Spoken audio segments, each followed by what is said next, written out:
კიდევ ერთხელ მოგესალმებით, უყურებთ ქრონიკას 11-ზე, მე ქეთევან გრიგორაშვილი ვარ.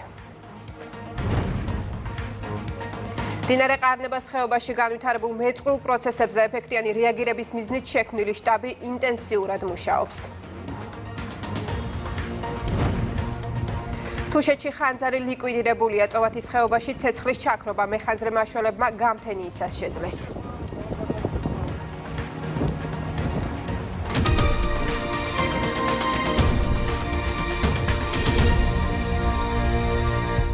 ამ წუთებში ფინანსთა სამინისტროს საგამოძიებო სამსახურში ბრიფინგი იწყება, პირდაპირ ეთერში ვთავთ უწყებას.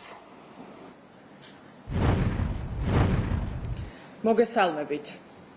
საქართველოს ფინანსთა სამინისტროს საგამოძიებო სამსახურის თანამშრომლებმა გენერალურ პროკურატურასთან კოორდინაციით ჩატარებული ოპერატიულ-სამძებრო ღონისძიებებისა და საგამოძიებო მოქმედებების შედეგად წინასწარი შეთანხმებით ჯგუფის მიერ დიდი ოდენობით სხვისი ქონების მოტყუებით დაუფლების მცდელობის ფაქტზე გლ და შგ დააკავეს.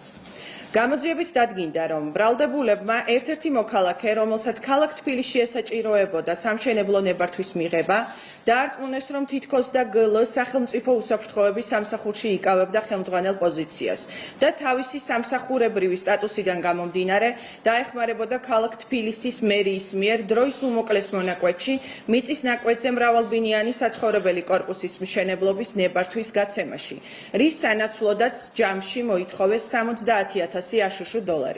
2025 წლის 22 აგვისტოს ბრალდებულებმა მოქალაქეს წინასწარ მოსთხოვეს $10,000 აშშ, რომლის გადაცემისთანავე მოხდა მათი დაკავება. გამოძიება მიმდინარეობს საქართველოს სისხლის სამართლის კოდექსის 19-180 მუხლის მეორე და მესამე ნაწილებით, რაც სასჯელის სახით და ზომად ითვალისწინებს თავისუფლების აღკვეთას 6-დან 9 წლამდე ვადით. მადლობთ.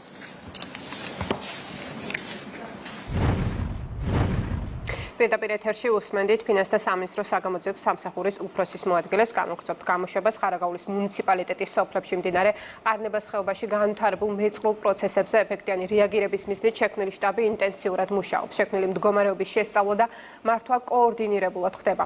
პროცესში ჩაერთნენ გარემოს ეროვნული სააგენტოს გეოლოგები, საგანგებო სიტუაციების მართვის სამსახური, ინფრასტრუქტურის სამინისტროს წარმომადგენლები, ასევე იმერეთის მხარის რწმუნებულის ადმინისტრაცია, საავტომობილო გზების დეპარტამენტი და საქართველოს რკინიგზის წარმომადგენლები. კონტროლდება მდინარის კალაპოტში დაგუბებული წყლის გამტარობა, ასევე მეწყრული პროცესების დინამიკა. შესაბამისი სამსახურები მუშაობენ მდინარის კალაპოტის გაფართოებასა და დაგუბების ზონების აღმოფხვაზე.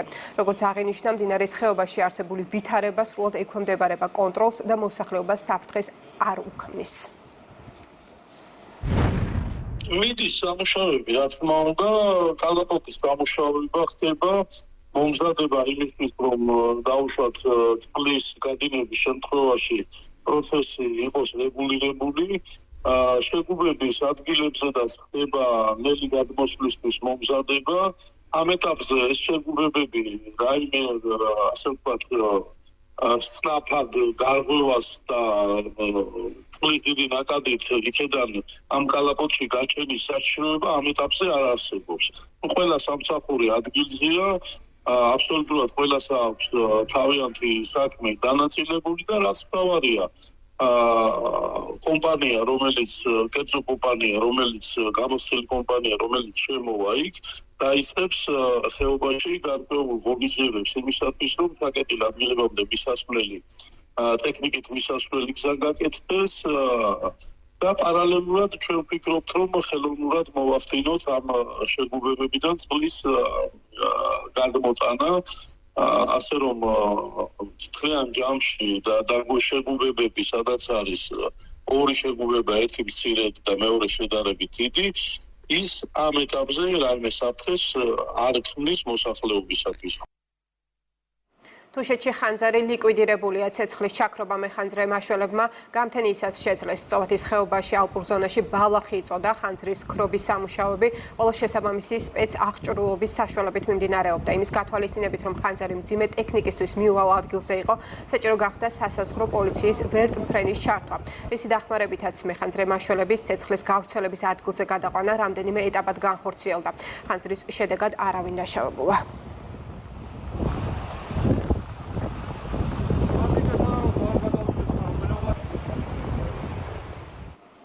ხრის ყველა სიახლეს ვრცლად გაეცნობით იმედი ნიუს-ჭიზე ქრონიკა პირდაპირ ეთერში ზუსტად 2-ზე დაბრუნდება მე ხვალამდე გემშვიდობებით ნახვამდის.